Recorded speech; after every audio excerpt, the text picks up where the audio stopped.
O que entendemos por isso? Aquilo que a gente não fala, aquilo que a gente não quer e guarda, internaliza. Isso é algo mais comum daquelas pessoas que são introvertidas, dos tímidos, né? Os extrovertidos, eles tendem a falar até o que não pensa. Rodrigo. Então, infelizmente, até os extrovertidos, aquilo que ele guarda por ser sensível, por vergonha, por medo, por achar o que o outro vai pensar. E guarda. Essa frase diz isso. Aquilo que guarda, retorna em comportamentos. Sempre vai se manifestar em comportamentos. Você pode guardar e esconder, mas através do seu comportamento sempre vai haver um sinal. Sempre vai haver um sinal. Então, como tema desta noite, vamos falar um pouco sobre... isso é amanhã. É o costume. Vamos falar sobre os traumas familiares. O que são traumas familiares? Assim como as nossas características físicas que a gente herda dos nossos pais, avós, tios, os traumas familiares, eles funcionam dessa forma. As características físicas, elas passam de geração em geração através da genética. E os traumas familiares, eles passam também de geração em geração. E vamos entender que até através do útero, ele já está. E o que são padrões repetitivos? São muitos comportamentos que são herdados e que de uma forma mesmo inconsciente, você acaba repetindo. Quando você vê, continua repetindo de novo, coisas boas e coisas negativas. Isso são padrões repetitivos. Aquilo que a gente vê acontecendo no nosso lar, na nossa família. E às vezes a gente está com uma amiga acaba repetindo. Não é porque eu aprendi em casa, é porque eu vi acontecer em casa. Isso são padrões repetitivos. E tende a acontecer nos casos mais graves até os mais leves. Tem uma história que é bem interessante. É uma história bem pequena, que diz assim: a cidade dos carregadores de pedras. Existia um menino, uma criança chamada Pedrinho, e nessa história diz que Pedrinho andava pela cidade e via muitas pessoas carregando pedras grandes, pequenas, mas todo mundo carregava, não tinha uma pessoa que carregava. Aliás, tinha uma menina que ele gostava, que ela não carregava pedra. E essa menina era a única da cidade que andava sorrindo, que andava cantando, que andava pulando. E todo mundo que carregava pedra andava para baixo. E ela andava sorrindo, porque ela não carregava pedra. E por ser uma criança, sabe aquela criança que pergunta tudo, que quer saber de tudo? Ele era bastante observador. E ele observou isso. E ele foi até um local chamado Pedreira, da cidade de Pedro. E foi lá e perguntou: senhor Pedreiro, por que todo mundo carrega pedra? Por que eles têm que carregar pedra? Aí ele falou: não carrega pedra, eu quero entender.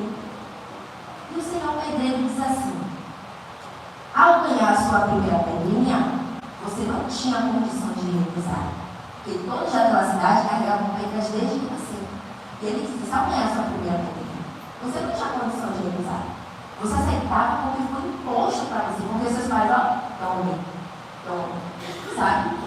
E ele diz assim: é um trabalho muito árduo verificar de quem são essas pedras, mesmo que não sejam suas. E só para correlacionar, essas pedras são os traumas familiares. Às vezes a gente nasce, isso está comigo, mas isso não é de mim. Realmente não é. E é difícil tentar encontrar de quem são. Será que foi da minha mãe? Será que foi do meu pai? Será que foi da minha avó? Porque existem traumas familiares que nem são dos pais, são dos avós. Mas carregar ela é mais pesado, é mais sofrido. Então é melhor jogar. O que é que Jesus disse em sua palavra? Que o jugo e o suave dele é melhor. Podem falar, né, gente? Então, o trauma, ele não precisa ser tão grande para se tornar um trauma, por exemplo, um acidente. O trauma é qualquer situação negativa que gerou um impacto muito grande no seu psicológico. Muito intenso. Isso é considerado um trauma. E quando o trauma ele acontece na infância e na adolescência, é bem pior. Por quê? Porque a gente não tem muita ferramenta para usar. A gente é muito vulnerável, sabe? É aquilo de eu preciso aceitar porque meu pai está mandando, eu preciso aceitar porque meu pai está mandando. E através disso vem esses traumas. Então o nosso cérebro, ele funciona de uma maneira muito linda. Ele é flexível. O que é um cérebro flexível? Ele é capaz de mudar. E a ciência diz, a psicologia diz, que a gente tende a fixar tudo aquilo que é negativo. Perceba, se 10 pessoas te elogiar, aquilo ali é momentâneo. Mas se chegar uma pessoa te criticar, aquilo ali você fica pensando no dom. Mas a pessoa te elogiou, mas aquela pessoa, a única pessoa que te criticou, que falou um ponto negativo, aquilo fixa mais. Por quê? Porque isso ameaça a nossa sobrevivência. Quando a gente é criança, a gente está ali protegido por nossos pais, protegido com a gente de segurança. Não corra não, você vai cair. Não faça isso não. Aí você fica, o corpo reage à defesa. Defesa. Pega na bicicleta, mas você está preparado porque eu vou cair. O corpo reage à defesa. É a mesma coisa do nosso pensamento. A gente tem um lobo frontal, que é aqui na frente. Por isso que os traumas psicológicos, eles são muito mais intensos e fortes do que qualquer trauma físico. Né? Por quê? Porque o nosso lobo frontal aqui na frente, é por isso que adolescente, ele costuma agir muito com impulso. Por quê? Porque esse córtex pré-frontal, ele não está pronto ainda para tomar decisão. Entende? Por isso que a gente age, quando a adolescente age muito pela impulsividade, eu quero fazer o que eu quero. Por quê? Porque o nosso lobo frontal, ele que toma as nossas decisões, que rege a nossa vida, ele ainda não está pronto. Se ele não está pronto, formado, a gente age na impulsividade. Né? Então, como esse viés da negatividade que nós temos, que são os pensamentos negativos, o que é que a gente faz com o pensamento negativo? A gente pega, coloca como desafio e supera. Entende? Eu vi a aluna na faculdade, que ela saiu na minha mas isso que ela falou na sala foi bem real. Ela não tem. Verdade. Então, assim, ela falou assim, como é que adulto age diferente de criança? O que é que criança faz? Quero brincar, poxa, não quero brincar, mãe não deixa. O que ele faz? Que burrar. Adulto não leva esse problema. A gente com 18 anos, eu falei, meu Deus, toda a gente volta para a barriga. Né? Porque tem um problema que você tem que resolver, por mais que você, poxa, não resolva mais a mãe, não. Agora você precisa de asa, você precisa falar. Então ela falou assim, como é que adulto age diante dos problemas? Poxa, apareceu um problema. Vou chorar, se for possível, eu choro. Você vai se chorando. Se for chorar, chora. Mas você precisa resolver. Você precisa colocar como desafio. E que sabedoria ao Senhor. Diferente de criança. Então, no período da infância, Freud, o psicanalista, ele tem uma frase que diz assim: a infância é um chão que a gente pisa a vida inteira. Não é verdade? Quando você se junta a ter um relacionamento conjugal, você vai perceber que você vai ter muitos comportamentos que você via com a sua mãe ou com o seu pai. Até as linguagens de amor, de nome físico, de ato de serviço. Muitos desses padrões de comportamento é o que você viu em casa. Então, no período da infância, como é que acontece? Quando uma criança ela sofre um trauma, ela não encontra aquela segurança, aquele acolhimento externo. E ela perde esse continente simbólico. O que era para ser de proteção fica muito exposto à visão. Por quê? Os seus cuidadores, os seus pais, que são responsáveis por acolher, por dar segurança, por proteção, quando há uma ausência disso, e aí acontece um trauma. Então, durante a gravidez, a gestação, sabemos que a mãe, ela leva nutrientes para o feto através da placenta, não é isso? E pasmem, junto com essa mediação, os hormônios e sinais que a mãe sente, vai para a gestação. É por isso que muitos traumas eles já Oi?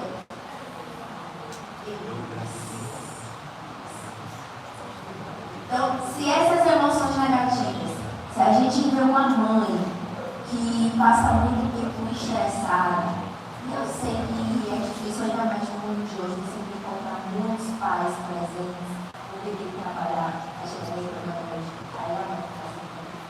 Você encontra uma mãe muito estressada, muito, sabe, em sinal de alerta, ou até com medo, já teve um assalto, estando grávida. E aquilo ali, sabe, apavorou ela. E ela fica em sinal de alerta o tempo todo. Isso é mais um sinal de hormônios da gestação. Se essas emoções negativas elas forem muito constantes, acaba deixando marcas no bebê, como se fosse uma programação. Então ele vai nascer e crescer de uma forma inconsciente. Ele vai nascer e crescer já sabendo, já estando alerta com esse exemplo do caso. Que eu dei agora. Oi? Pode falar?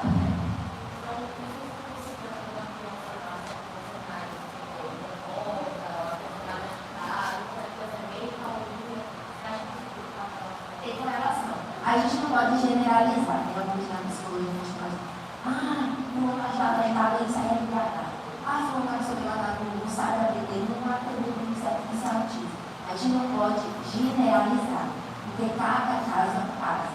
Por isso que a gente precisa ir no histórico, ver como é que foi essa gestação, como é que foi sua gestação, mãe? Como é que foi? E o pai? Como foi o papel dele? Sabe? Então, isso pode ter uma relação assim. Como o trauma ele começou cedo demais no período da infância, a psicologia vai explicar isso. Né? Existe uma dependência relativa no período da infância. Quando o bebê nasce, ele começa a perceber que a mãe é o outro separado dela. Tipo assim, eu sou uma e a minha mãe é outra pessoa. Isso é uma dependência relativa. Na dependência absoluta, o bebê ele é totalmente, o bebê mesmo, ali na fase de 3 meses, ele é totalmente dependente do ambiente. E é por isso que o trauma nessa fase do bebê é bem pior. Porque ele tem uma dependência absoluta da vida. Ele não sabe diferenciar aquilo que é conforto, aquilo que é desconforto. Porque ele está totalmente dependente do ambiente.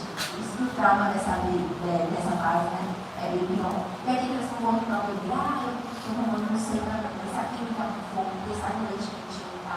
Mas ela não sabe diferenciar isso.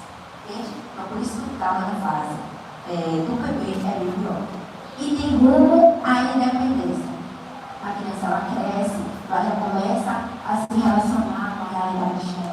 Eu tenho uma mãe, eu tenho um pai, eu tenho uma vida, não responsável por mim. Né? O ambiente, ele não está 100% presente. Por quê?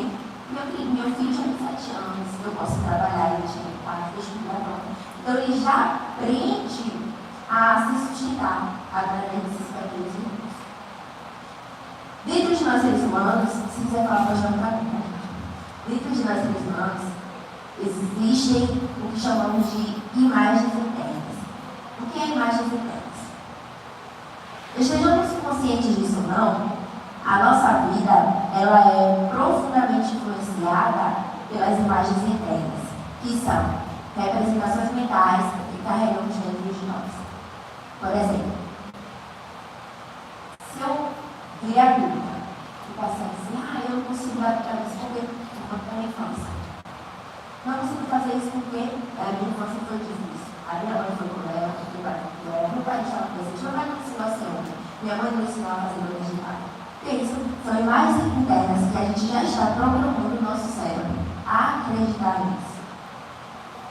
E, embora eu possa ver uma grande verdade, né, dessas palavras que a gente diz, elas não revelam toda a história. Sempre há algo ali, né? Será que todos os dias da minha infância foi difícil? Será que minha mãe sempre foi cruel?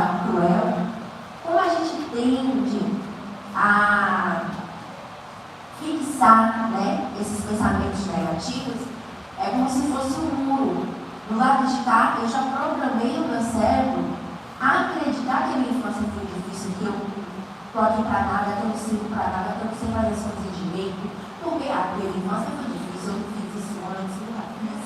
E do outro lado do muro estão os pensamentos positivos. Você não lembra de quando a sua mãe, mesmo ela não falando, mas ela fez uma comida gostosa para você?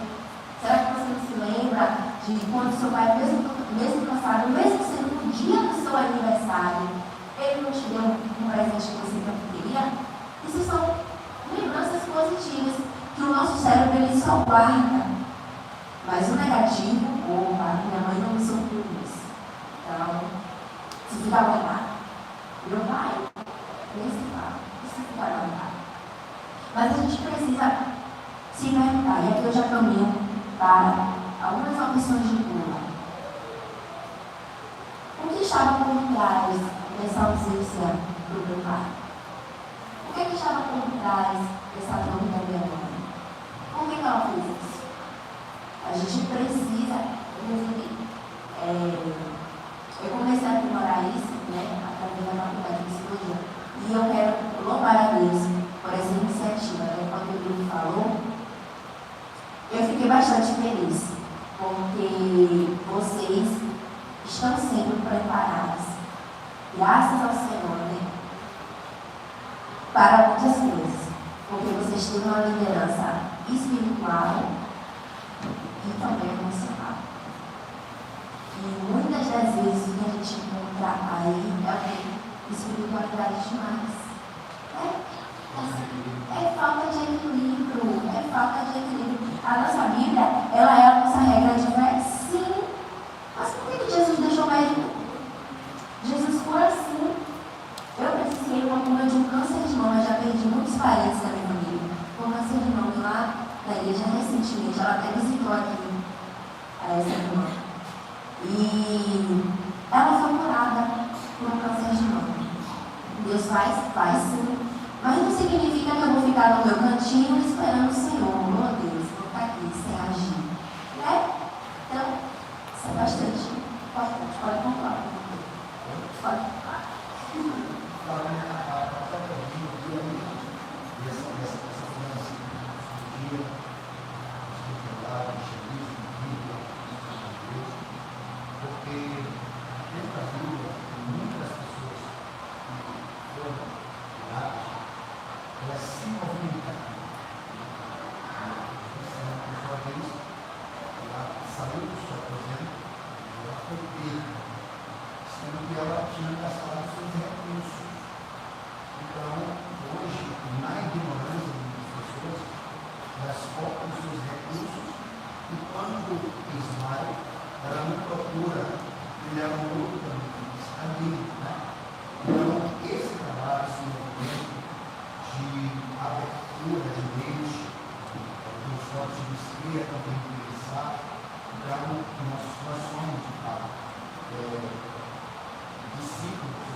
Deus, e algo que Deus operou de forma poderosa na saída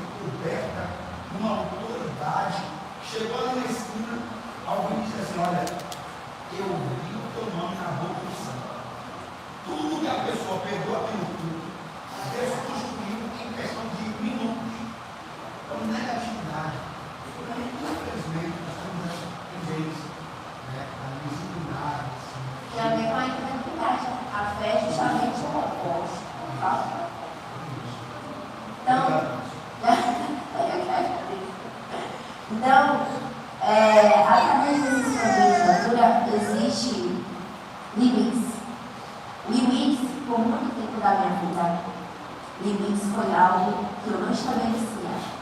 Aí eu já estou entre irmãos, né? Limites como inimigo da minha vida foi o tabu. Assim como tem muitos tabus dentro da igreja. Por quê? Eu sou criada na Segunda desse Evangelho. E a minha sempre morei perto de igreja. Aonde eu fui, eu sempre morei perto de igreja. Então é uma coisa. Cresci dentro da igreja, envolvida com o ministério infantil, envolvida com o ministério dos adolescentes, agora estou jovens, mais juventude. E sempre fui fazer. Até que chegou um ponto que eu estava muito sobrecarregada. Dentro da igreja. Sabe aqueles pensamentos? Eu vou fazer porque é para Deus. Eu vou fazer porque é para Deus. Aí passei isso de famílias. Sábado eu não posso porque tem uma coisa da igreja para frente. Domingo, almoço com família. Não posso porque tem uma coisa para fazer dentro da igreja. Então, os meus limites foram invadidos de uma forma que eu não tive como dar conta. E voltamos para a questão da espiritualidade. Porque o próprio Deus fala na Bíblia, eu não sou muito boa em reconhecer, mas eu digo isso assim. Quem não puder primeiro lugar a sua casa? Exatamente. Entendeu? Não adianta ser um cristão exemplar, estar ali na igreja, sempre está sempre na igreja. Mas como é que é fulano em casa? Entende? Não adianta, mas meus pais não são cristãos. Meu pai gosta de beber. Se for aniversário dele, poxa, mas vai estar ali no meio de cachaça, para que eu vou fazer na igreja. É aniversário do seu pai? Não, não é seu pai.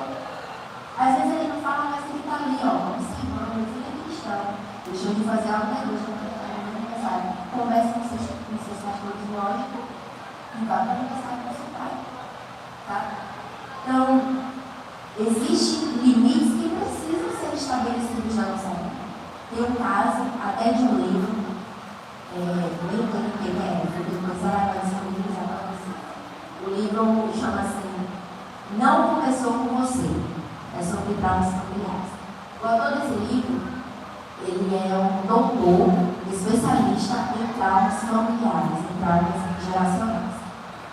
E, conforme anos e anos de estudos, ele percebeu que teve um caso, antes de eu concluir essa frase, teve um caso, falando aí sobre limites, de uma mulher que ela cresceu sobrecarregada por sentir-se responsável pelos sentimentos dos outros a respeito dela.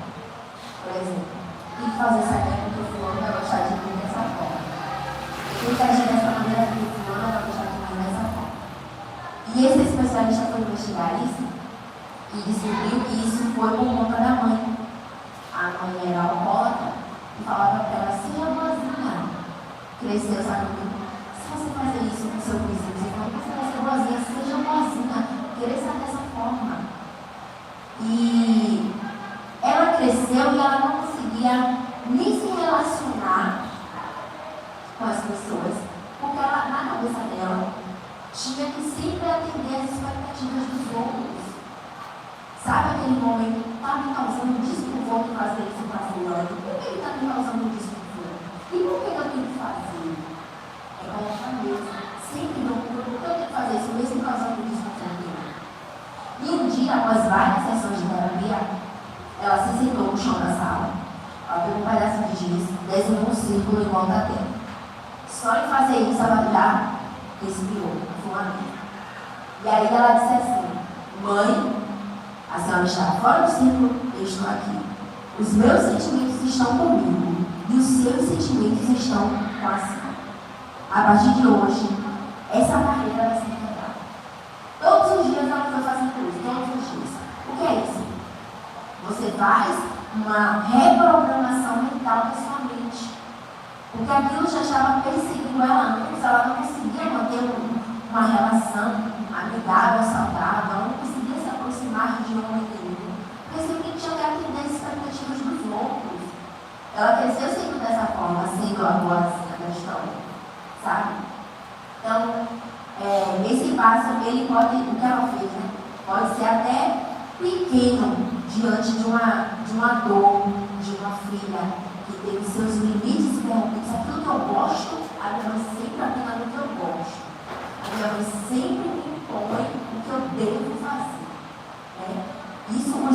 dela foram sendo invadidos. E esses pequenos passos, todos os dias, fez com que ela fizesse uma reprogramação mental, né? E colocasse, vamos dizer, a mãe no lugar dela, né? De uma maneira respeitosa. Então, o que é isso?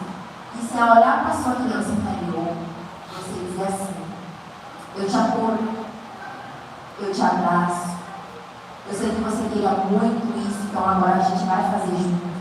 Tem uma psiquiatra, a doutora Gabriela disse, que um dos podcasts dela para vocês, ela fala isso. Às vezes, quando eu estou muito cansada, eu olho no espelho, aí eu lembro de quando eu era criança, enquanto a gente lutou, batalhou para ter tudo que eu tenho hoje. Então, às vezes, é necessário você conversar com sua criança, sabe? A Bíblia diz que para entrar no reino dos céus, a gente precisa olhar para a nossa criança interior e ou para aquela empolgação, né? Eu me gostaria esses dias, e assim, a gente menina, né, que se empolgava com as coisas rosas de escola, isso de ano e tal. E aí, a fase da infância passou, agora você não aguenta ver uma loja de produtos domésticos, de coisas de casa. É a mesma empolgação, só mudou a fase. Porque ainda existe uma criança interior aqui. Entende? Então, quando a gente é criança, a gente precisa muito dessa aprovação dos pais, porque significa um ato de amor. Entende? Se eu passar de ano, os meus pais vão me aprovar e vai me levar naquela viagem que eu tanto quero. Isso para uma criança é o quê? Amor. E quando o pai diz não, isso não é amor. Entende? Então, essa necessidade de aprovação só acontece em pessoas que não se conhecem. Você precisa se conhecer. Você precisa saber o que você gosta. Para que o outro não venha determinar o que você tem que fazer. Para que você não dependa dessa necessidade de aprovação. Então, aqui eu deixo uma pergunta. Será que ainda hoje a gente vive atendendo essas expectativas dos nossos pais sobre nós? Mesmo na fase de adulto, estamos aqui na frente de muitos jovens que já chegam nessa fase. Será que ainda hoje a gente vive atendendo essas expectativas dos nossos pais? Em mandar, em impor o gosto dele no que eu quero, impor aquilo que ele queria fazer na infância dele, ele vai fazer o quê? Vou botar no meu filho, eu quero que o meu filho aprenda. Eu quero que o meu filho faça medicina, porque sempre foi meu sonho, eu não consegui, eu quero que ele faça. Mesmo ele não gostando da medicina. Então, nós precisamos refletir sobre isso. E falar sobre pais nesse contexto de trauma familiar é difícil, porque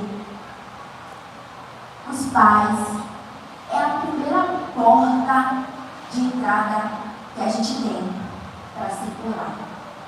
Estar em paz comigo é necessário eu estar em paz com os meus pais. Não tem como. Não tem como. Eu preciso estar em paz com os meus pais para estar em paz comigo. É a primeira entrada. A reconciliação, ela é um movimento interno. O meu relacionamento com meus pais não depende do que eles fazem, mas depende do que eu penso. Eu não posso mudar meus pais, posso? Mas se eu quisesse, eu não posso. Mas eu posso mudar a maneira como eu penso sobre eles? Posso. Entende? E até o nosso relacionamento conjugal, estava respondendo até essa semana, quando a gente se casa, você vai levar bagagem dessa família para esse casamento. Você vai construir uma família, mas ali vai ter resquícios de bagagens que você está levando da sua casa. E a gente tende a ter um sentimento em relação ao nosso parceiro semelhantes ao que sentimos em relação à nossa mãe. Por exemplo, finalmente eu encontrei alguém que vai cuidar de mim. O que é isso? É aquela criança lá que teve essa aproximação com a mãe, essa relação com a mãe. Aí, joga no passeio. Eu encontrei alguém que vai suprir as necessidades da nossa casa. Eu encontrei alguém que vai suprir a minha cabeça. Então, a gente precisa estar atento a esses sinais. Os sinais e sintomas, eles sempre vão aparecer na nossa jornada. Sempre. Sempre vai aparecer.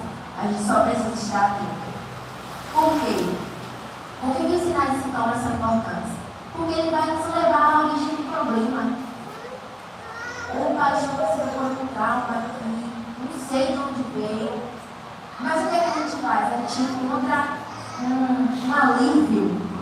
A gente não tende a ir na origem do problema. A gente está passando por um trauma e como é que eu faço para aliviar esse sentimento? Indo fazer compras. Vamos buscar alívio numa próxima compra. Vamos satisfazer o momento quando, na verdade, eles foram afastados do amor de uma mãe. E para essas pessoas que não tiveram esse amor da mãe, né? Eles vão buscar um alívio no mundo em busca incessante por conforto. Não encontrei amor dentro da minha casa, eu vou comprar no mundo, eu vou comprar uma próxima amizade. A gente acaba fazendo essa transferência. Então, se realmente a gente quiser romper com esse ciclo, quebrar com esse ciclo, é necessário a gente reparar o nosso relacionamento com os nossos pais. Ah, mas eles não querem, ou eles estão muitas das vezes mortos, ou eles não moram na mesma cidade que eu, ou a comunicação com meu pai e minha mãe é difícil. Mas mudando aqui dentro, mudando a sua maneira como você precisa ouvir eles, já muda muita coisa. Então, como eu falei, a gente só consegue acessar as lembranças dolorosas da nossa infância. E a gente tem dificuldade em recordar os momentos positivos que também vivemos, né? Como brincar, seu aniversário, torcer com seus pais. Esses momentos, essas memórias que estão guardadas no nosso cérebro, precisamos resgatadas e lembrar que nem sempre é uma figura. Teve esse momento aqui, nem sempre meu pai foi abusivo. Teve esse momento aqui. Tem um autor que ele diz assim: a verdadeira força está em olhar para os pais e dizer: eu tomo a vida como ela é. Porque aceitar não é repetir. Eu aceito que eu faço coisa. Isso é o primeiro passo para a cura. É você reconhecer, é tornar, tirar do consciente, tornar consciente, e você reconhecer e aceitar. Eu me reconheço, eu aceito que eu passei por isso. Difícil, foi doloroso, mas eu aceito que eu passei por isso. Mas aceitar não é repetir. É honrar e a partir daí fazer uma diferença. Então, quebrando o ciclo, chegamos no final, quebrando o ciclo. Como quebrar esse ciclo? A gente tem uma linguagem central. O que é isso? A nossa queixa principal, ela é uma bússola para a origem do problema. Por exemplo, aquelas pessoas que dizem assim: ninguém nunca se importou comigo, né? Ninguém me ama, eu sou sozinha. Essa frase revela o quê? Sentimento de abandono, sentimento de uma negação afetiva. Então, a forma como a gente expressa a nossa dor, ela é uma bússola, entendeu? É como se aquele trauma antigo que está ali, ele está só esperando você lembrar para ele poder descansar, sabe? O que estava acontecendo na sua vida quando esse sintoma da cabeça não era a primeira vez? Precisamos anotar isso, refletir isso. Por quê? Talvez esse sintoma, ele está te forçando a dar um passo que na sua infância foi paralisado, que no seu desenvolvimento foi paralisado. Esse trauma, ele está te forçando: opa, vamos sair daqui, vamos continuar. É uma forma do nosso cérebro de se representar, né? Tentativas. Então, perceba o peso emocional nessas palavras. É o caso de um jovem que teve esse livro, onde um jovem diz assim: meu pai é um bêbado, um completo inútil, um fracassado. Ele nunca esteve presente para minha mãe ou para nós. Ele sempre foi abusivo e violento com ela. E eu não sinto nenhum respeito nem amor por ele. Então, Então, por trás desses termos, bêbado, inútil, idiota e tal, a gente percebe a dor de um filho. Percebe? Só que a raiva é o que mais predomina, não é? Quando a gente passa por uma infância difícil, o que é que mais predomina em nós atualmente? É pena? Oh, que pena que eu passei por isso. É raiva? E a raiva, por mais que muitos pensam que a raiva ela é ruim, na verdade não é, Deus está perfeito. A raiva ela é uma defesa psíquica. Lembra que eu falei que quando a gente é criança a gente tem que estar sempre preparado para se defender? A raiva ela funciona dessa forma. É um organismo do seu corpo para você poder se defender, para você não iniciar novamente o que você viveu no passado. A raiva desses jovens.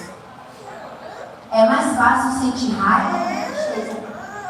É difícil você olhar para um pai nesse caso, fico triste de não fazer dessa forma. Não, eu escolho a raiva.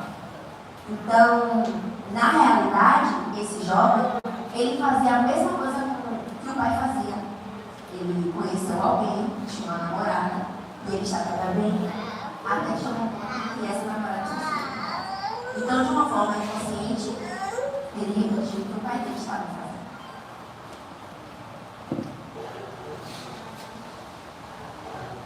Então, esse filho, esse jovem, ao se sentir ferido por este pai, ele recorre à raiva. Por quê?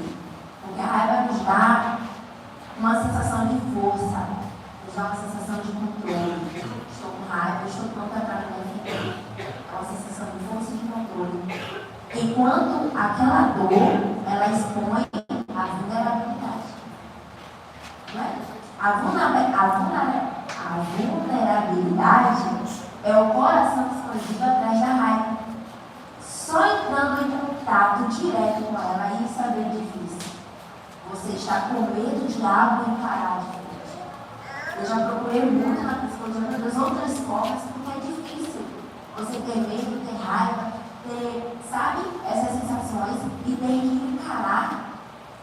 Certa vez eu estava conversando com uma igreja, dela pequena, tinha medo de cachorro, muito medo de cachorro. Toda vez que se aproximava de cachorro, ela entrava em apavoro, choro, crise de choro. Ela veio me perguntar, o que é que eu faço? Eu falei, minha filha, eu vou estudar e depois a gente vai conversar. E pelo pouco de tempo que nós temos, né, eu pude perceber que só encarando de fato.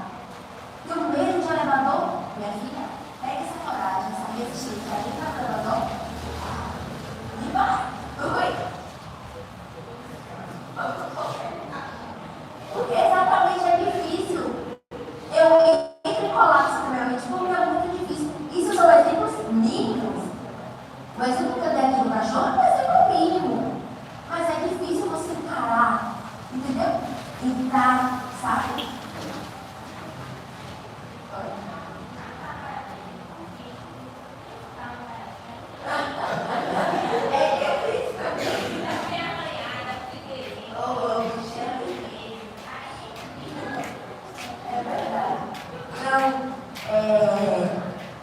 Essa caverna, né? A própria caverna que a gente tem medo de entrar acaba sendo a fonte daquilo que a gente procura. E eu gostaria de encerrar com essa frase. A própria caverna que a gente tem medo de entrar é a fonte daquilo que a gente procura. Entende? Questão de traumas. Aquilo que eu tenho medo, eu não vou mexer nisso, não vou pesquisar nisso não. Eu não vou buscar essa origem não, porque eu sei que vai doer, porque eu sei que vai machucar, né? Porque eu sei que essa ferida vai se abrir mais. Mas essa caverna, esse medo que a gente tem tanto medo de entrar, é a origem do nosso problema. Bem? Alguém quer contar alguma coisa?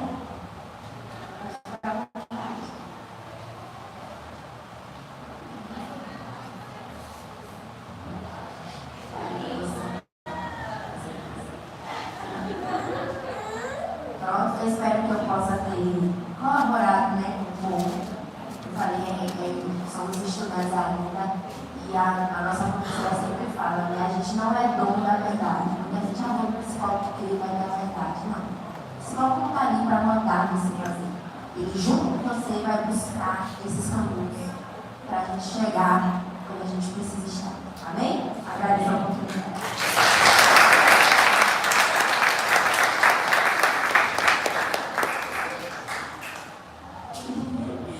Bom, essa palavra, vai falando aqui, né?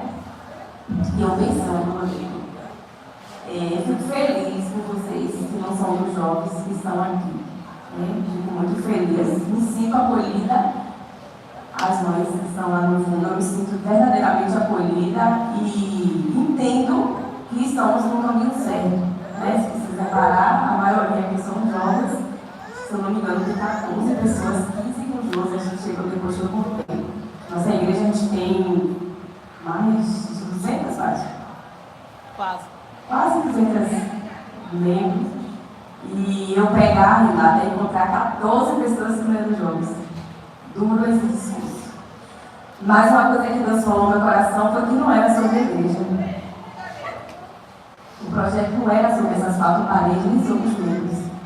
O projeto era extenso, era sobre a sociedade, era sobre o mundo. E confesso que no início eu não entendia, porque eu queria fazer as coisas e queria que Deus tivesse. Só que aí essa semana Deus falou grandemente no meu coração. Não é sobre a igreja. Se você reparar, sexta e sábado você olhava, você não encontrou a igreja de Cristo. Mas a igreja estava lotada. As pessoas lá fora que estão vindo. O feedback que a gente tem recebido não é das pessoas da igreja. Tudo de lá de fora. Então, assim, Deus me fez entender isso. E vamos continuar. E por que a irmã Helena pegou esse tema? Pegou esse tema porque eu quero falar sobre saúde mental. Eu trabalho com jovens. Eu escuto os jovens. E é uma queixa. E um dia eu estava lá em casa, por isso que eu preciso falar sobre isso. E aí uma jovem estava lá em casa, uma pessoa que frequenta uma casa direto, fica lá em casa. E aí a gente conversando, brincando, eu não sei como chegou nesse assunto, e ela externou algo que incomodava ela, e isso me deixou muito inquieta. Ela disse assim, eu me sinto sufocada pela minha mãe. Eu vejo que aquilo não é amor. Eu ouvi isso. Aquilo não é amor. Sei lá, eu e meu irmão, é estranho. É um amor, o sentimento que eu tenho é de posse. E aí ela começou a falar o que ela sentia. Aí depois ela, não é que ela não me ama, mas é um amor assim que me sufoca. É um amor de cobrança, é um amor, sabe? Parece que ela pega toda a expectativa e joga em cima da gente. Parece que ela não vive sem a gente, parece que ela não faz nada sem a gente. Parece que ela não tem uma vida sem a gente, sabe? Eu fico com medo. E ela falou do jeito dela, não falou com palavras bonitas e tal, e ela foi falando. E aquilo ali, eu parei assim, eu fiquei assim parada, aí eu falei, você frequenta muito e tal, a mãe de sua avó tá assim como é. Minha mãe falou que era difícil, que era isso, que era aquilo, que não sei o que a mãe dela não era muito carinhosa, que a mãe dela não era muito de beijar, de abraçar. E ela começou a contar. E aí eu disse a ela assim, deixa eu te falar uma coisa. Sua mãe não é que ela não sabe te amar, não é que ela tem sentimento de posse. Porque você e seu irmão é tudo que ela tem. A experiência dela de amor familiar é vocês. Então o medo de perder, o medo de vocês ir embora, ela vai falar assim, eu fico imaginando como vai casar. Entendeu? O medo de perder, o medo de eu ir embora, não sei o que, sabe? Eu fico até com medo. E aí eu disse, ela precisa se cuidar. Porque realmente talvez a experiência de amor profundo que ela tem foi com vocês. Os filhos dela, o amor verdadeiro, aquilo que ela tem, nunca teve nada que eu digo no sentido sentimental e tal, emocional. E aí ela tem os filhos dela, então aquilo ali é tudo, é a base dela, a construção dela, vocês. Ela entende assim que a única coisa única da perfeita é conseguir criar para vocês. Então ela tenta proteger o máximo para que nada aconteça com esse grande amor da vida dela. E aí eu comecei a conversar com ela, eu disse, mas isso não é que ela tem sentimento de posse, não, é porque é o que ela entende de tudo que ela tem. E ela, eu digo, e é questões que a gente vai tratando. E aí ela disse assim, conversa com ela, pastora. Conversa com ela, chama ela para conversar. Eu falei, não, aos poucos a gente vai tratando, aos poucos a gente vai falando. Porque essa palestra aqui não é para o jovem nem contra as mães. É para você se entender, é para para você se encontrar. Que às vezes estamos vivendo esse sentimento de posse, não conscientemente, não de propósito, entende? Não porque eu quero tratar meus filhos como exclusivo, como único, que ninguém pega, ninguém passa o dedo, ninguém faz nada. Não é isso, mas é porque é o que ela entende, que é tudo que ela tem. E aí, às vezes, chega a ser sufocante, essa questão que tu tá falando, né? De querer projetar os sonhos dela. Eu não fui nada, eu sofri a vida toda, eu passei fome, eu passei miséria, meus filhos não vai passar. E aí a gente sufoca, a gente projeta sonho. E acaba que essa criança, esse adolescente, esse jovem não tem direito de falar: eu não quero ser médica, velho, eu quero ser cozinheira. Eu não quero ser médica, nem cozinheira, eu não quero ir para a faculdade, eu quero fazer unha. Entende? E tá tudo bem. E antes eu falo: eu não quero fazer trança, eu quero trançar. Eu quero ser sacoleiro, eu quero vender, eu dou para eu não quero ir na medicina. Então, às vezes a gente realmente projeta, né? Realmente a gente traz essa bagagem. O comportamento para mim é algo dominante, Duda, sabe? Forma de falar. Às vezes a gente tem uma mãe, um pai que foi muito agressivo com a gente usa a mesma linguagem. Então a ideia hoje é que a gente se analise, que a gente quebre isso, que a gente venha se entender. O convite de hoje é: procure se entender, procure entender a sua história, procure olhar para trás, olhar realmente o seu pai. O que eu mais uso, acredito, para esses jovens aqui como seja: porque minha mãe é isso, minha mãe é aquilo, minha mãe é isso aqui. Aí quando já não tenho mais argumento, eu falo assim: e aí, mas como foi isso, tua avó, com sua mãe? Você já parou para pensar que sua mãe não está conseguindo te abraçar?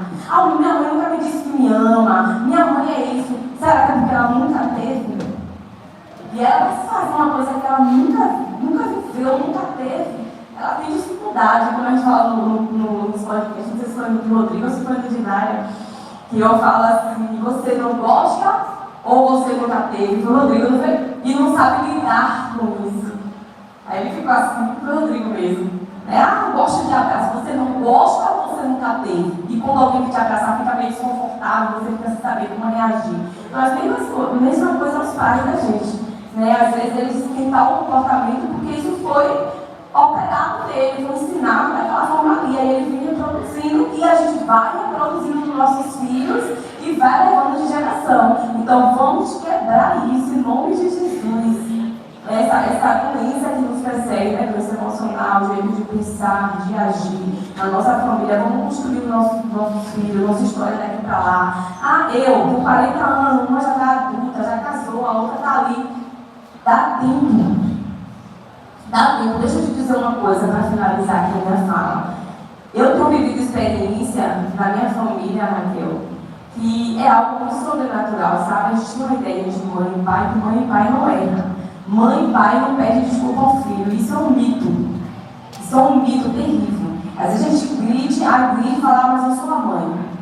Ele tem que me respeitar. Isso não é verdade. Eu não gosto dessa linguagem, não gosto desse pensar, porque assim, eu faço isso porque eu amo. Já falei isso várias vezes aqui. Eu grito, eu bato porque eu amo. Aí sua filha vai entrar no casamento, vai apanhar, vai ser humilhada, porque o que ela aprendeu de amor foi isso.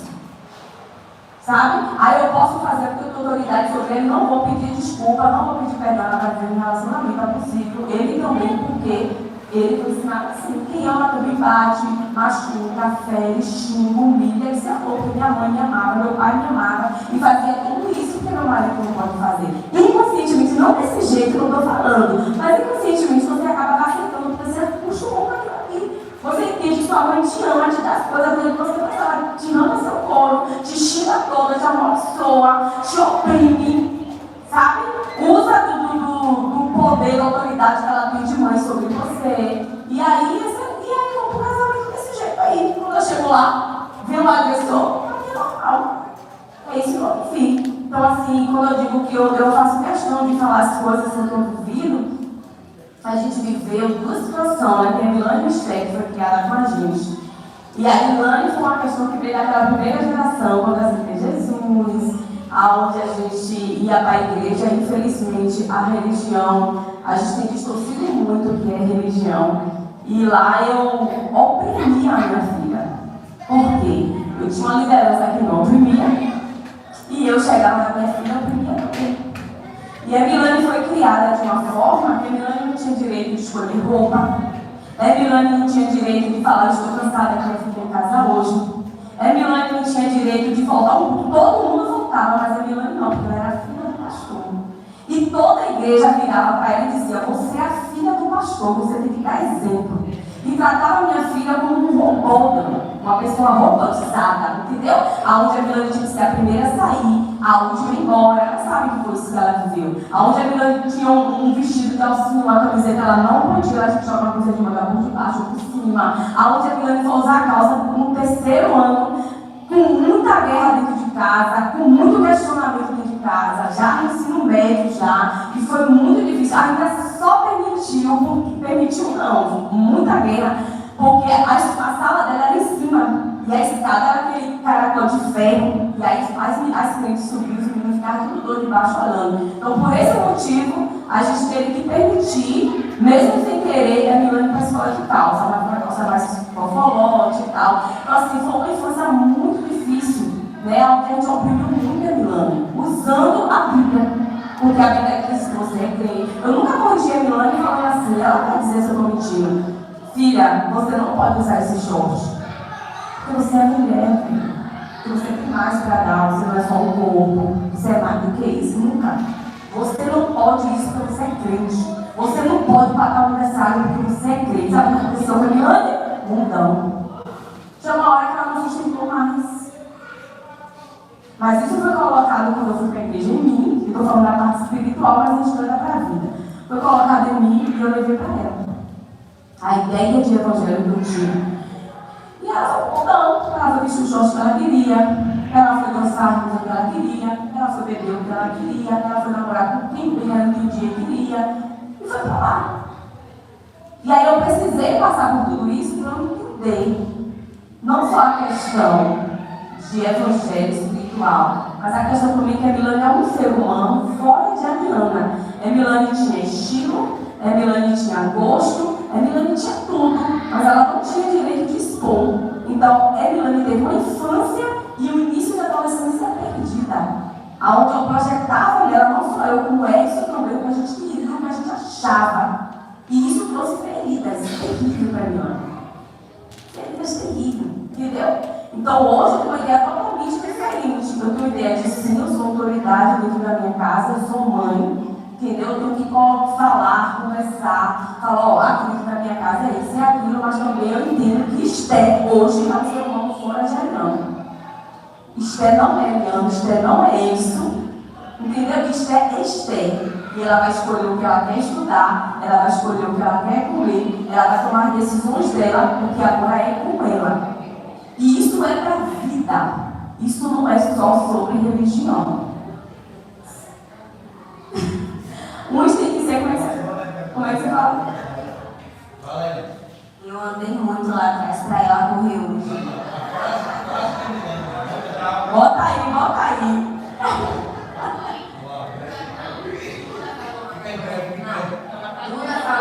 Duda falou uma coisa que é muito.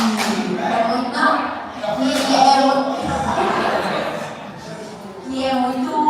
Que hoje, assim, né, abriu a mente sobre a gente fixar as coisas negativas, né?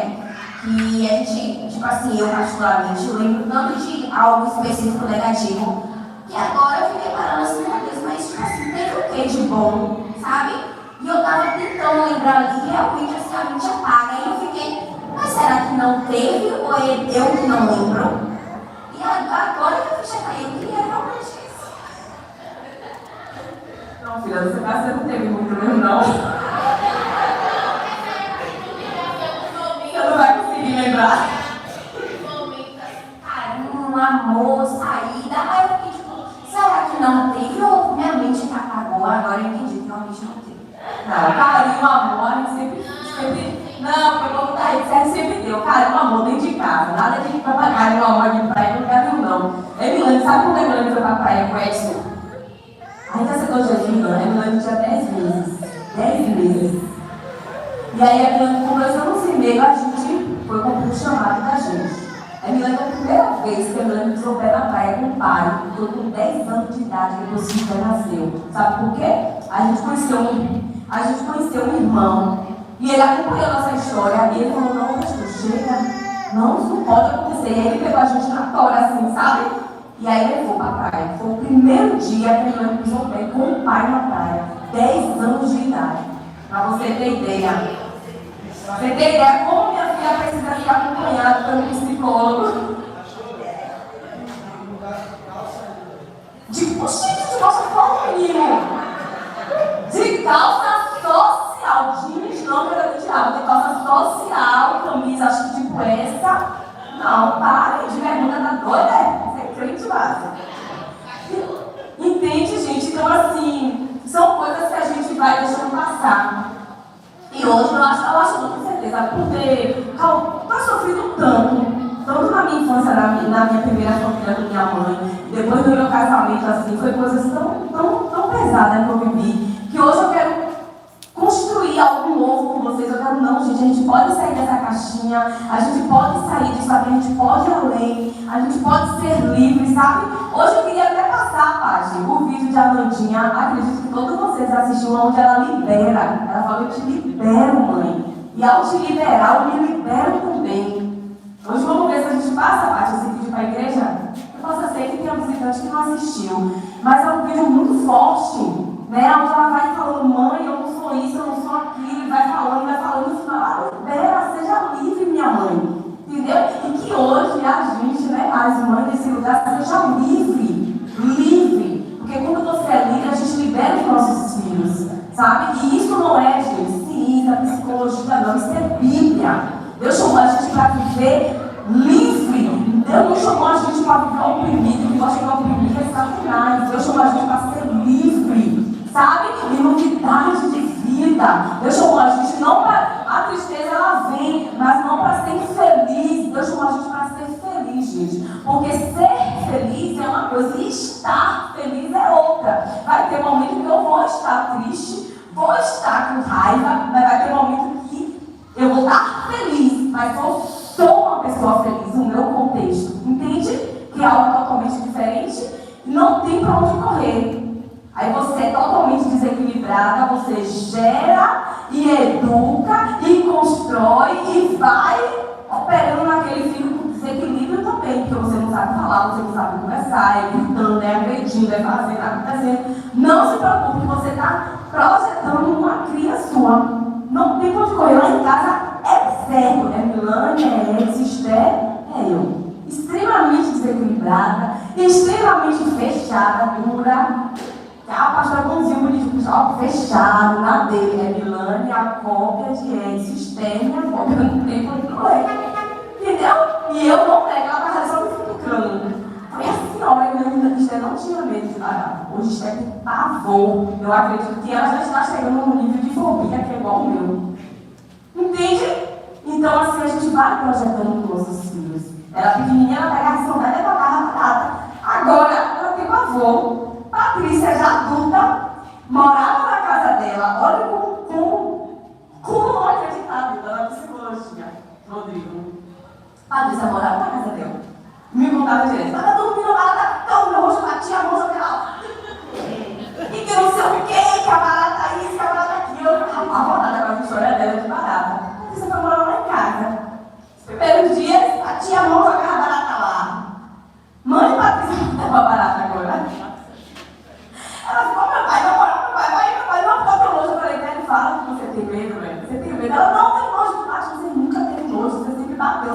Patrícia, agora eu não quero voltar pra casa. Patrícia corre, Patrícia vai lá no quarto chamar eles. Um ambiente, gente.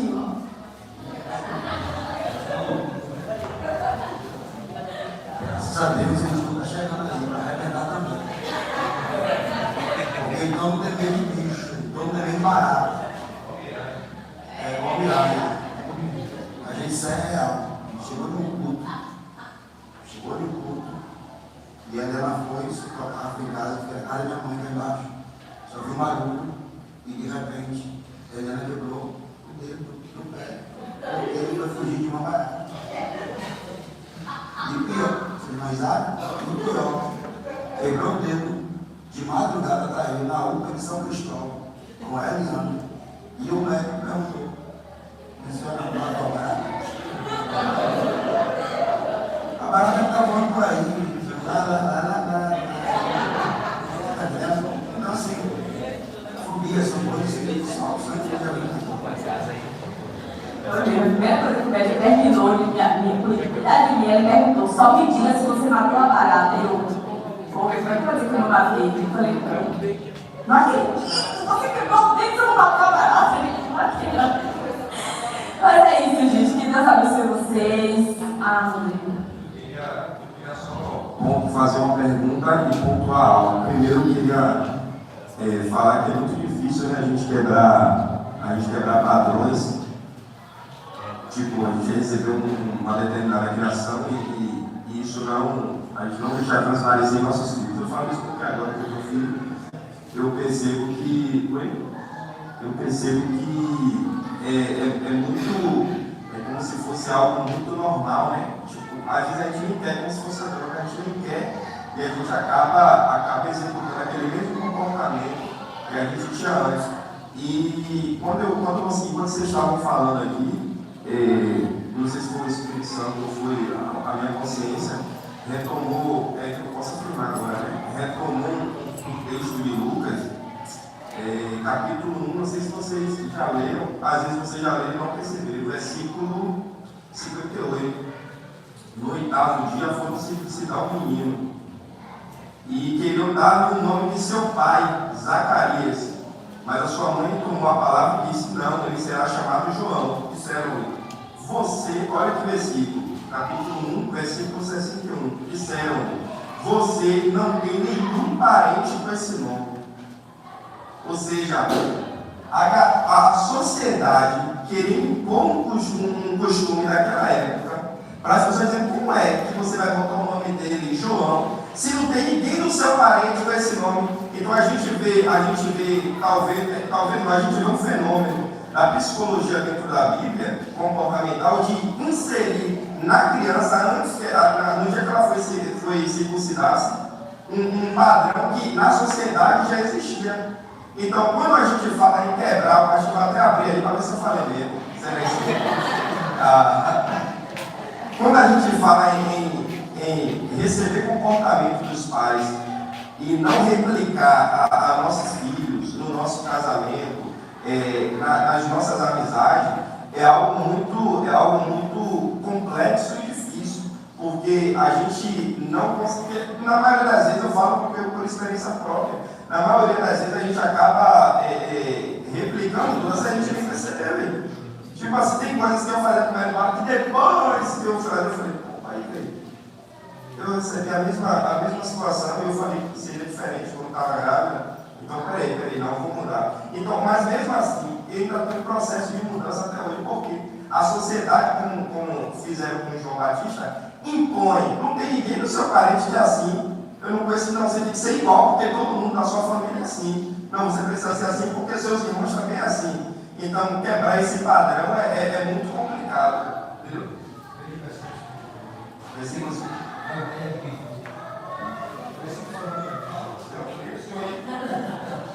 Fecha a Bíblia.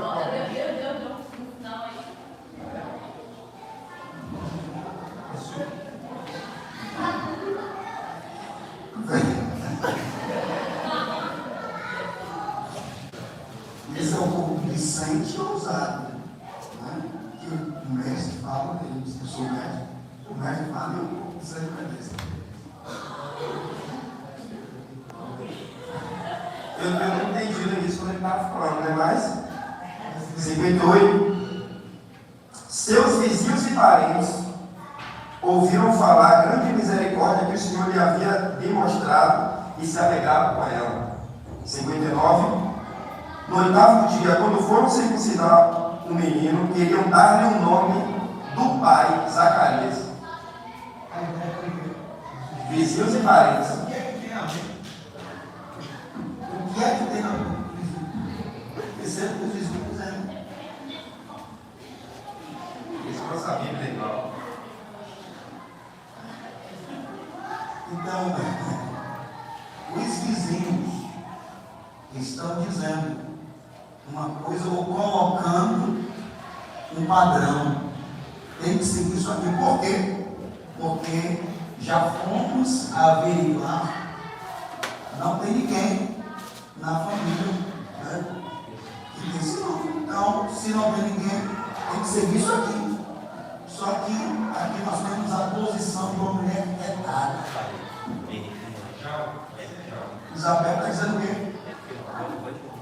O nome dele vai ser porque a voz do anjo fala mais alto. O nome é João.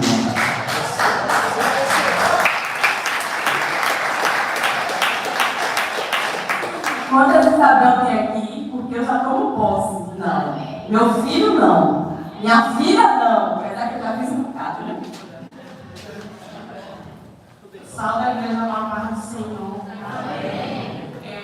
Enquanto eu ouvia a Duda falar, né, eu lembrei de algo que é hereditário na minha família. E quando eu tive meu primeiro filho, eu resolvi fazer diferente. E perdoei os meus pais. Minha mãe nunca me disse que me amava. Eu nunca ouvi o meu te amo do meu pai. E eu ficava me perguntando por que eles têm pai que fala assim, eu te amo. Tem mãe que fala, eu te amo. E os meus pais não falam que me amam. Mas o meu pai nunca deixou faltar o alimento. Minha mãe nunca deixou a gente andar rasgado, a salada quebrada. E aí eu tive o meu primeiro filho, né? Hoje ele está com 28 anos. Eu falei, eu vou fazer diferente. E eu começava a dizer para ele, eu te amo, eu te amo. E resumindo, eu tenho 4 filhos, né? 3 adultos, que são os meninos, e Raquel, de 12 anos. Que eu te amo é algo assim, é a palavra-chave dentro de casa. E aí eu comecei a falar, eu te amo pro meu pai já agora, né? Depois de muitos anos. E olha só como é que meu pai respondia. Jesus ama todos nós. Eu ligava para ele, eu ligo para ele, ou eu vejo ele, e eu falava, tchau, papai, benção, pai, eu te amo. Jesus ama todos nós. Ele é assembleano. Eu falei, mas eu não vou desistir, eu vou continuar dizendo eu te amo, porque uma hora ele vai dizer eu também te amo. E resumindo, hoje, meu pai fala eu te amo.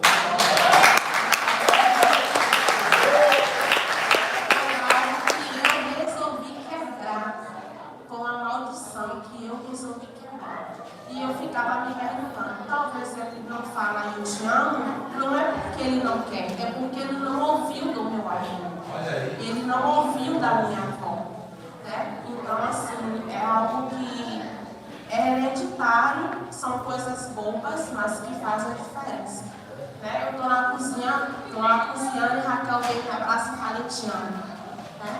Os meus filhos também vão lá em casa, a gente liga para a ligação de vídeo e a palavra é sempre eu te amo.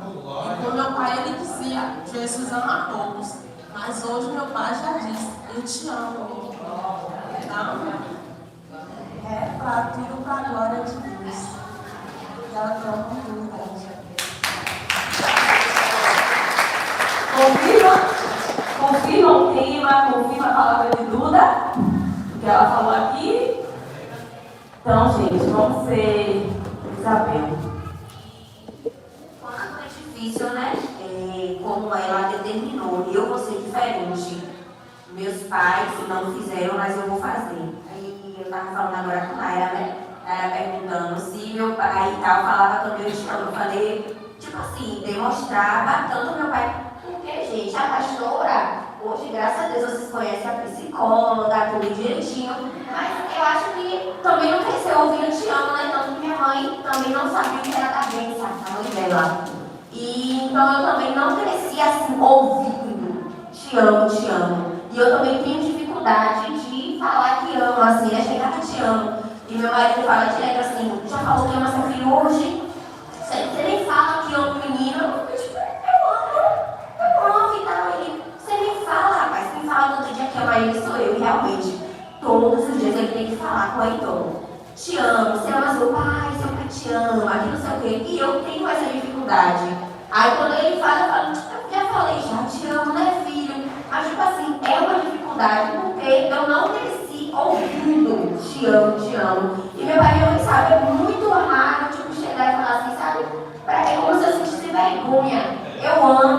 demonstra, mas é vergonha, assim. Aí ele ainda fala assim, para as suas amigas você fala que ama. Mas é porque a gente está ali num contexto, e aí do nada alguém fala, te amo, eu falo, te amo também. Mas tipo assim, para eu chegar e falar assim, te amo, irmã, te amo, mãe, te amo, pai, é muito difícil. É como se fosse até uma coisa assim constrangedor. Eu amo do meu jeito, mas para eu externar, te amo, é muito difícil. Não, aí hoje ele sai distribuindo, te amo, assim, sabe, adoidado. Inclusive, né, rapidinho falando uma coisa aqui, teve um final de semana que Baixa e a mãe ficou gravando ele, insultando o coitado. Esther acorda, fala, meu pai, me leve no trabalho, me leve na escola, nunca leva a menina na escola. Marlane liga, pai, tá fazendo o quê? Pai namora, chega o carro da garagem, vai, que não sei o quê, aí o pai vai pro ano e não quer por Esther, que não sei o quê. E eu tipo, para com isso, que não sei o quê. Ele, não, porque Esther dorme até tarde, quer acordar atrasada, quer que eu leve. Eu levo, mas não é assim também, não, que ela tem que aprender tudo. Aí quando ele ligou, eu fui mandei um áudio, falei, eu não mostre aí, para ele não se magoar, porque a culpa é de vocês. Mas ele tem que fazer isso mesmo. Eu tenho que ligar e ele tem que me correr, porque ele não quer comigo. Receba a recompensa, mas eu falei assim, mas ele tem que fazer isso mesmo. Porque, tipo, se hoje eu ligar e falar assim, ai pai, eu tenho um negócio para resolver, lá em tal lugar, pronto, a gente vai. Aí fala que o Esther não faz isso. Mas Esther passou tudo que eu passei. Então ele tem que fazer tudo o que você agora, gente. Mas tipo assim, eu tenho, graças a Deus, ele tem que ir de saúde para poder fazer o quê? Correr atrás de fazer o que ele não fez. Aí ele faz o quê? Não, é para deitou e não sei o quê. Outra coisa também, momento de desabafo, né? Minha mãe quer que eu faça o que eu não passei, que eu faça com o Heitor. Lani, não pode fazer isso, Lani. Lani, não é gritando. Mãe, eu dou altos gritos em mim. E ainda que eu grito porque eu sou sua mãe, eu posso. Vai, mãe, dá um grito em Heitor. Minha filha, as emoções dele. Quando ele estiver se esperneando no chão, você tem que sentar, acolher ele. Calma, meu filho, tá tudo bem. Ai, gente. Ih, rapaz. Quando vem eu chorando, eu fico angustiada. Ai, não me mostra esse vídeo, não. Mas eu fico botando no cantinho do pensamento. Ai, acabando de chorar. Fica angustiada. Vou cortar o microfone. E outra coisa, Lani tem dificuldade de falar te amo, mas já eu sou totalmente ao contrário. Toda hora eu falo te amo. Chega meu pai, te amo, meu pai, minha pai não responde. Aí eu olhando, porque às vezes ele tem, né, a personalidade dele. Aí eu, pai, te amo, viu que eu sou gay. Tá nem consegui, não sei o quê. Aí depois responde, minha mãe, eu te amo também. Também é quem se ama? Tem que responder, também eu te amo. Aí eu fico, mãe, eu te amo também. E ela fica, também, eu, mãe, eu te amo. Aí ela me fala, eu também te amo, quer ir? Isso entra também pra gente que é filho, entender a linguagem do amor. Porque muito tempo também eu passei, eu gosto do toque físico, eu gosto de abraçar e da frente. E muito tempo eu assisti foto da minha mãe e meu pai que me abraçava, chegava no trabalho e me abraçava, dizia, filha, te amo, me ligava, ia na minha escola, no horário de intervalo, para me dizer que me amava, que trabalhava na frente. Pois é. E minha mãe não. E aí eu fui tentar, ela não é da Bahia, ela é do interior de Pernambuco. E eu, mas por que ela me abraçava? Por que ela não me disse? E aí eu pude entender. Ela saiu de casa com 15 anos de idade, era interior, saiu de casa com 15 anos de idade para trabalhar na cidade. E a mãe dela era uma mãe para 5, 6 filhos, né? Naquela época. Então ela não escutava dentro de casa. E hoje eu percebo que ela tem muita dificuldade em comprar para ela, por quê? Porque ela trabalhava e mandava salário para a mãe. Trabalhava dinheiro para a mãe. Entende? Então quando a gente. Isso é uma maneira até de romper. Né? O que está falando, eu te amo e eu quero retorno. Isso é uma maneira de romper. Né? E aí eu pude entender que a linguagem de amor da minha mãe é ato de serviço. Porque ela gosta de cozinhar, ela gosta de fazer aquilo que ela sabe que eu gosto.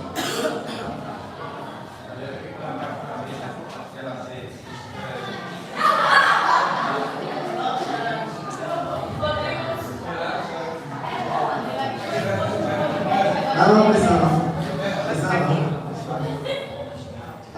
Ouvindo aí as questões que Rodrigo levantou e o pastor, né, me surgiu uma dúvida aqui, né? Um questionamento. Eu queria entender, né? Um questionamento de uma pessoa leiga, né, da área. É uma dúvida sincera. Por exemplo, até que ponto é benéfico esse quebrar desse padrão? Porque aí citou o exemplo, por exemplo, de um costume, de uma tradição, de se dar um nome ali, né, na nomeação do nome de Jesus, que devia ser um nome já conhecido, de parentes, uma tradição, né? Até que ponto isso precisa ser quebrado? Como identificar isso? Porque, por exemplo, a gente tem padrões hoje em dia, por exemplo, estamos no setembro bem amarelo. Se eu quiser usar não, hoje vai ser, não vamos fazer amarelo, vai ser rosa. Não, mas o padrão é ser amarelo. Então, você está querendo quebrar isso por quê? Psicológico? Ou é porque a muita gente vai ser livre? Ou é só porque realmente é uma tradição? Ou não tem muito a ver com o psicólogo? Então, hoje, por exemplo, vai se nomear um novo Papa. Ele vai definir o seu nome. Ele vai escolher um nome baseado na tradição que ele vai escolher de algum Papa anterior que faz referência que ele goste. Então, até que ponto isso é benéfico se quebrar? Então, assim, a ideia de não vamos quebrar um padrão, mas será que também não estamos criando um outro padrão? E como é que é percebido isso, né, na psicologia, vocês vão poder dizer melhor, de identificar essa pessoa precisa e essa não? Porque às vezes me parece, né, que é criada uma cartilha também, né, de tipo assim, não, o homem foi ensinado que o homem não pode chorar, né, ou seja, tem que quebrar isso. Aí não vai criar um outro padrão de que não, todo homem precisa chorar, mas a que ponto isso é benéfico, né, de a gente quebrar algo que, desde que o mundo é mundo, existe essa dinâmica social de uma pessoa ser assim e outra não, né? Então, como que a gente identifica isso? Né? Uma pessoa não sabe receber elogio, aí não temos que ensinar as nossas crianças que tem que receber elogio. Então, não estamos criando uma outra cartilha, um outro padrão, até que ponto isso é benéfico quebrar isso? E como que é identificado? Essa pessoa precisa e essa não.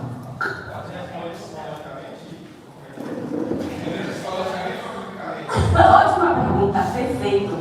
Quando a gente fala de quebrar o padrão, a gente está falando até que ponto? Até o ponto que causa angústia. A gente está falando de feridas. Então leve tudo para o lado de feridas. A gente não está falando de pessoas saradas. Tipo assim, Daniel não sabe receber elogio, mas não foi nada. Simplesmente, o que é que a psicologia ensina? A psicologia ensina uma liberdade, ser livre, entende? É tanto que tem várias teorias da psicologia. Como o Duda falou aqui, nem tudo que é pra mim é pra você. Então, quando eu chego aqui que eu falo assim, precisamos aprender a receber de elogio, eu tô falando de Rodrigo. E se você conversar com ele no particular, além do podcast, teve muitas questões. E aí, se você chegar assim e falar assim, mas você não precisa se esconder, você não precisa ter medo, aí você está falando de Adriana. Por quê? Contexto histórico de cada um. Então, quando a gente vai para uma sala de psicologia, Dan, a gente não vai com um padrão. Eu vou lá, livre, sem nada, porque, como o Duda falou, não somos o dono da verdade. Então, eu vou ouvir a sua história e vou aplicar algo baseado na sua história, no seu contexto. Quando fala até que ponto eu devo quebrar esse padrão, até o ponto que me adoece. Se minha família tem uma cultura de botar, sua família tem uma cultura de botar todos os meninos que nascem, Daniel Rodrigo, Daniel João, Daniel não sei o quê, e às vezes é algo gostoso que a gente gosta de levar, e as mulheres já entram para a família sabendo que tem uma geração ali que todo mundo chama Daniel, e aquela coisa de mãe, a gente quer honrar nosso marido, aí vem a Milane quer honrar o marido dela, não tem problema nenhum de seguir esse padrão, entende? Então assim, não te adoece, não te causa dor, não faz parte da sua ferida, não tem por que não seguir o padrão, como você deu um exemplo maravilhoso. Por que o homem não pode chorar? Quando eu falo de por que o homem não pode chorar, por que botaram isso que o homem tem que ser homem para ser homem, ele não pode chorar? Aí eu estou reprimindo as emoções masculinas. Eu estou falando, eu estou padronizando que o homem não tem sentimento. Isso é uma mentira, gente. É isso que foi uma caixinha que fizeram. Quer dizer, nós dois é irmãos. Nossa mãe morre. Aí eu posso chorar, desmaiar, cair tudo e você tem que permanecer aqui. Porque o homem não chora. Entende a diferença? Porque padronizaram um eu masculino que não existe. Você tem o mesmo sentimento que eu, independente do sexo.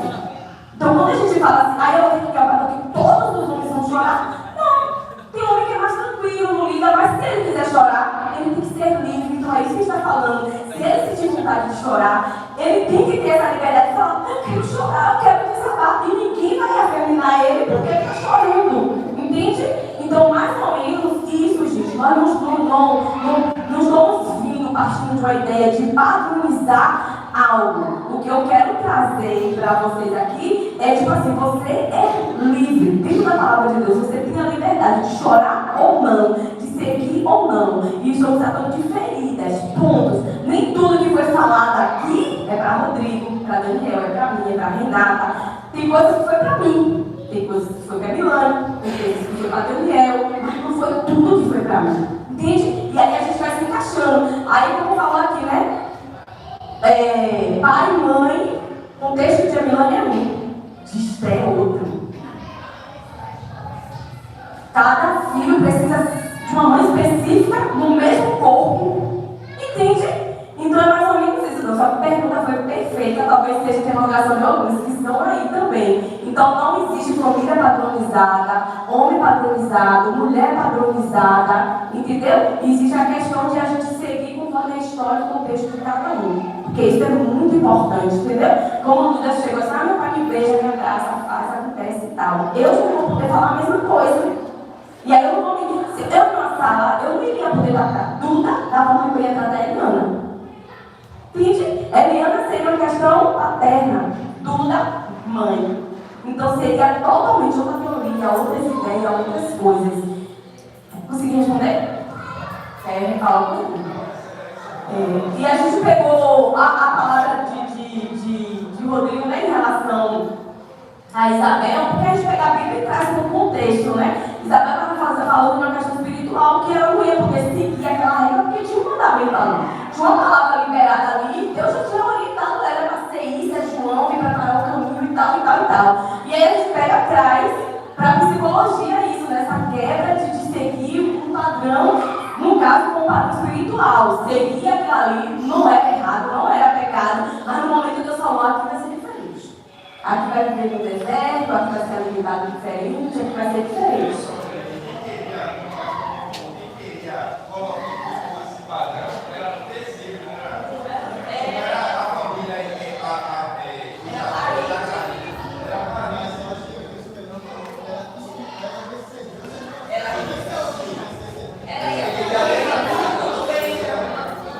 A gente não precisa ter muito gosto, mas teologicamente,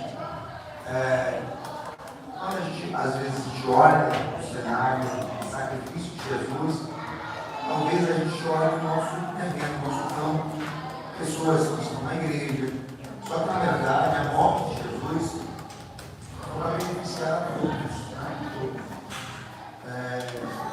Quando nós temos o capítulo 6 de Romanos, versículo 4, dizendo que a morte de Jesus foi para dar a nós o direito de andarmos em novidade de vida, ou seja, algo novo ressurge. E esse algo novo ressurge não são símbolos que são quebrados, e outros que se iniciam. Então talvez a gente pudesse dar mais. João veio primeiro, Jesus, dentro de uma lógica na escrita do surgimento, mas o próprio João disse, na verdade ele veio primeiro que eu, ele veio primeiro que eu. Então, aqui na verdade, é a novidade de vida. Agora, não há um contexto que é aplicado dentro de uma generalização. Há um contexto aqui que um anjo apareceu para Zacarias e disse, olha, vai ser desse jeito, vai ser desse jeito. E desse jeito que eu estou aplicando para você, o nome dele é João. Então, João, Zacarias e Isabel não poderiam aceitar a outra proposta. Entende? A ideia é essa aqui. O nome vai ser João. Então não adianta os vizinhos, não adianta fulano. Então, são coisas que a Mariana colocou, que acontecem dentro de um contexto onde tem a necessidade. Então, até onde vai essa nossa necessidade quanto à igualdade de vida? Então, aquilo que vai gerar em nós tranquilidade, em nós, não no outro. Talvez para os vizinhos não, está resistindo, mas Isabel está dizendo, eu sei o que eu vou fazer. A gente precisa ter um posicionamento. E amém? Fica de pé, alguém quer falar alguma coisa? Não? Fica de pé, quero convidar.